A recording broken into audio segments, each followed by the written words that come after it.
Ever been in a debate where you just couldn't catch a break?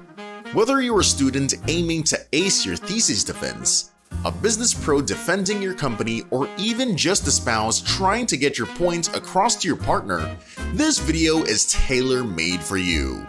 We're here to guide you on winning arguments, and guess what? It's super easy, perfect for beginners like you.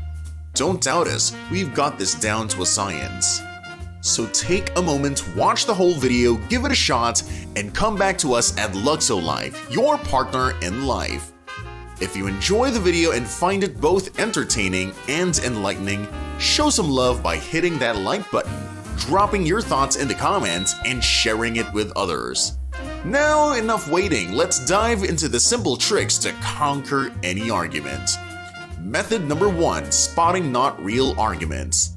Alright, let's dive into our first method. It's all about catching those non-arguments. But before we jump in, let's tackle a crucial question. What on earth is a non-argument?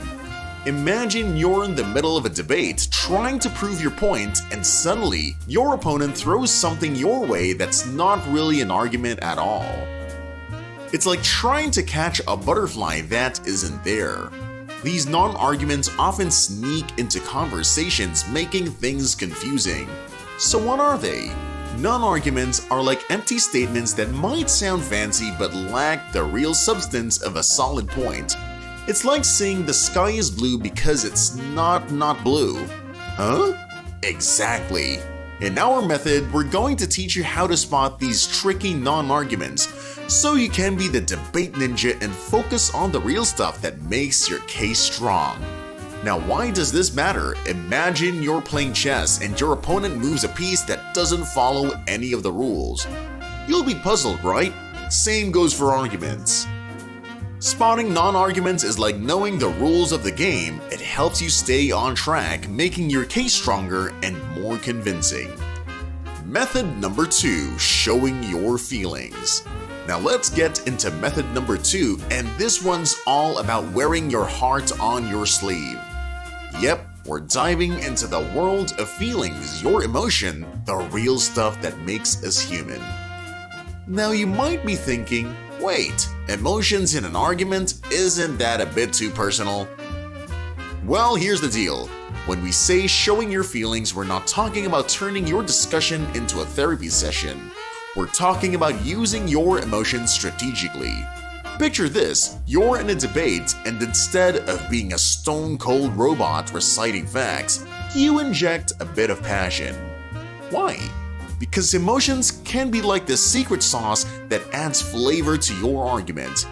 It's not about getting all teary-eyed or flying off the handle, it's about letting your enthusiasm or concern shine through. It humanizes you, making your stance more relatable to your audience. So why bother with a feelings talk? Well, emotions are powerful communicators. Think about a time when someone shared a heartfelt story. It tends to stick with you, right? Same goes for arguments. When you show that you genuinely care about your point, it resonates with others. In our method, we're going to guide you on how to strategically sprinkle in your feelings, turning your arguments from a bland monologue into a captivating discussion that people won't forget. Get ready to embrace the emotional side of debating. It's a game changer. Method number 3, asking for clear details. Feel free to throw those questions out there because our third method is telling us that there's absolutely nothing wrong with asking for clear details. In fact, it's like having a superpower in your back pocket during an argument. Now let's break it down a little bit. Imagine that you're having a heated debate and that things are becoming a little unclear. Instead of nodding along pretending you've got it all figured out, our method encourages you to be that person who fearlessly raises their hand and goes, "Hold up, can we break this down a bit?" Why? Well, asking for clear details is like turning on the lights in a dark room. It helps you see things more clearly, and it shows that you're genuinely engaged in the conversation. Method number 4, understand your points really well. Method 4 is all about having a rock-solid grip on your points. I'm talking about understanding your arguments so well that they practically become your best friends. It's not just about knowing them, it's about knowing them inside and out, like the back of your hand. Let's break it down a bit. Ever been in a conversation where you're trying to make a point, but it feels like you're stumbling through a dark room searching for the light switch? Well, in our method, we're handing you that metaphorical flashlight. Understanding your points inside and out is like having a clear map in your mind. It means you won't get lost in the maze of words and you can confidently navigate through the discussion. But here's the kicker: knowing your points inside and out not only boosts your confidence but also makes your arguments way more persuasive. It's like being the expert in the room, and people naturally listen when they sense that you truly get what you're talking about. Method number 5. Sneaky assumptions in action. Method number 5 is all about unveiling the power of sneaky assumptions. Yes, those tricky little things called snug premises. Now you might be wondering, what on earth are snug premises and how they can be useful in an argument? Let's break it down in simpler terms. Imagine you're building a case like a detective solving a mystery. You present your evidence and your main points, but here's where the magic happens. Snug premises are like hidden clues that support your argument without shouting it out loud.